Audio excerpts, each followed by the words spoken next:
આજે આપણે બનાવવાનું મન હોય છે દાળ ભાત, તો ચાલો આજે આપણે બનાવીશું દાળ. વઘારવા માટે લઈશું થોડું આપણે તેલ. તેલ ગરમ થઈ જાય એટલે આપણે નાખશું જીરું. 1 ચમચું જીરું નાખ્યું છે આપણે. 1 નાની ચમચી હિંગ. હિંગ થઈ. હવે આપણે 2 તમાલપત્ર નાખીશું ને કરી દેવાનો છે ધીમો. હવે આપણે નાખીશું હળવે હળવે પાણી. હવે આપણે મીઠું નાખીશું સ્વાદ અનુસાર.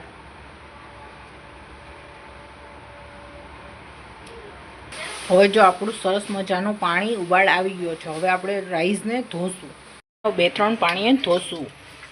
રાઈસને અંદર નાખી દીધા છે. હવે આપણે આમાં હલાવશું એટલે બધું મિક્સ થઈ જાય, જીરું ને બધું જ.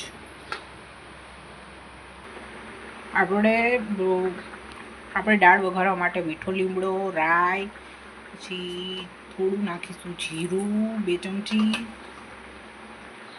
જીરું નખાઈ જાય એટલે હિંગ નાખીશું 1 ચમચી.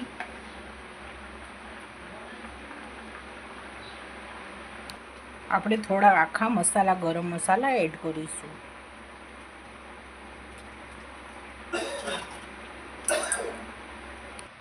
હવે દાળ વઘારવા માટે મરચાંની પેસ્ટ કરશું. મરચાં નાખીશું થોડું.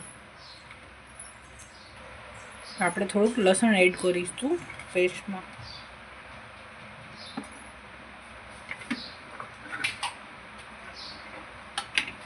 હવે 1 કપ થોડું પાણી એડ કરીશું. હવે આપણે ટમેટાની ગ્રેવી કરશું. પાવડા તેલ નાખીને તેલ ગરમ થવા મૂક્યું છે. હવે આપણે કરીશું વઘાર. તેલ આપણું ગરમ થઈ ગયું છે. હવે આપણે આનો વઘાર કરી લઈશું. હવે આપણે ટમેટાની પેસ્ટ નાખી દઈશું.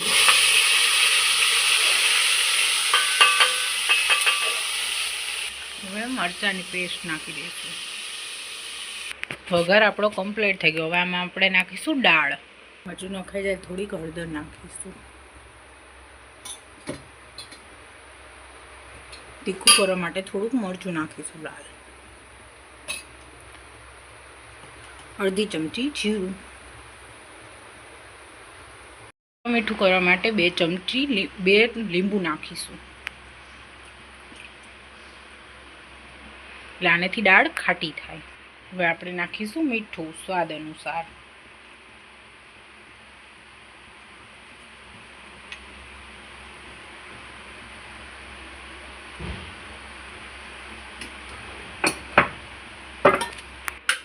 હવે આપણે નાખીશું મસાલો.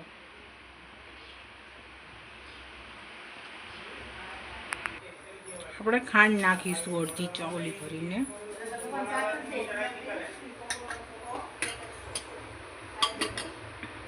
જો ઉબાળવા દઈશું. મસ્ત બનીને ફૂલાઈને જો મસ્ત છૂટા છૂટા થઈ ગયા છે. થાય ત્યાં સુધી આપણે શાક બનાવી લઈશું સેવ ટમેટાનું. તેલ થઈ ગયું છે. હવે આપણે થોડું નાખીશું જીરું. જીરું થઈ જાય હિંગ રાઈ નાખીશું. પછી થોડી હિંગ નાખીશું. ટમેટા મસ્ત ચડી ગયા. હવે આપણે મરચું ને એવું બધું નાખશું. આપણે આમાં સેવ નાખી દીધી છે. સેવ નખાઈ જાય એટલે આપણે બંધ કરી દઈશું. અહીંયા આપણી સેવ ટમેટાની રેસીપી પૂરી થાય છે.